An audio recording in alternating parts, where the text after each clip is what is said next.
Ibsen Revisited, A Piece of Foolishness, by Floyd Dell. A middle-class interior. The parlour maid is dusting the furniture. Oh, how dull it is here. Nobody to talk to, nobody to flirt with. Flirt! The men that come to this house don't even know the meaning of the word. I never worked in such a place. Life is just one long funeral. I wish something would happen. A knock at the door. Ah, if it were only in the old days, one might hope that was a reporter, but nothing like that now. She opens the door. A stranger enters. Is, Miss Gobbler in? You mean Mrs. Lovberg? Yes, but I'm not mistaken, am I? Mrs. Lovberg is, or was, Hedda Gobbler. Isn't that true? Oh, yes, it's Hedda, but she prefers to be called by her husband's name. Did you wish to see her? She is busy just now. Busy? Yes, she's conducting her class in modern adolescence. How like Hedda. Always experimenting with something or other. What is she teaching them? She's teaching them what she calls sex unconsciousness. Dear me, what is sex unconsciousness? I'm sure I don't know, sir. Dear, delightful Hedda, ever in pursuit of the new sensation. You're an old friend of hers, I suppose? Well, no, not exactly. The fact is... You're not a reporter, are you? Hedda doesn't talk to reporters anymore. No, I'm not a reporter. What are you, then?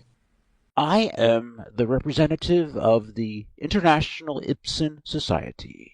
You know who Ibsen was, of course. Yes, he was that nasty man who wrote plays about everybody's private affairs.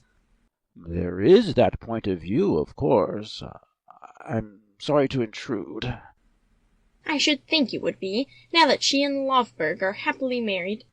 That's precisely it. You see, we've just discovered that instead of committing suicide, as Ibsen made them do in the play, they eloped and were eventually married. You can't imagine how delighted we all are to discover that Hedda is still alive. As soon as we found that out, I was sent here immediately. What did you think you would see? See? I shall see a woman whose soul burns with an unquenchable flame of divine adventurousness.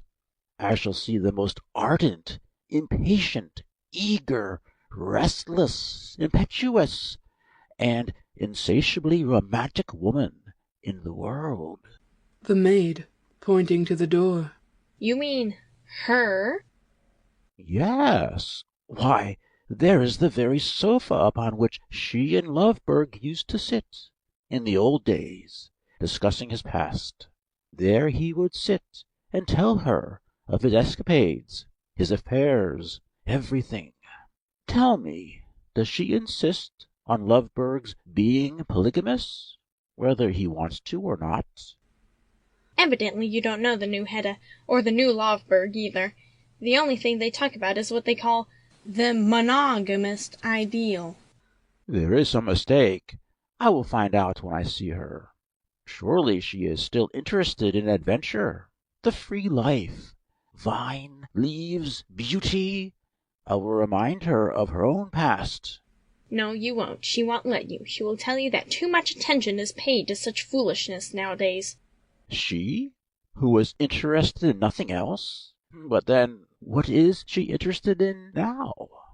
In cooperation. Has she then turned into a mere sociologist? Oh, you are deceiving me. If you don't believe me, I'll just open the door an inch and you can hear her talking. Oh, it cannot be true. The maid quietly opens the door a little way. He listens. A voice, heard through the aperture. We must all learn to function socially. The maid shuts the door again. Do you believe it now? The stranger, sadly. It is too true. Didn't I tell you? So Hedda has become a reformer? Yes. And Lovberg, what does he do? He is rewriting his book, you know, the one Hedda burned up, for use as a textbook in the public schools, and Hedda is helping him. No more adventure? No more beauty? The flame gone out? My God! He staggers toward the wall, where a pistol is hanging, and puts his hand on it. Look out, that's Hedda's pistol. You never can tell when an old piece of junk like that is loaded. Yes, I know. He takes it down and aims it at his heart. The old Hedda is gone. I cannot bear the new. It would be too dull. He fires and falls, the maid going over and looking down at him. But people don't do such things. End of Ibsen Revisited, A Piece of Foolishness, by Floyd Dell.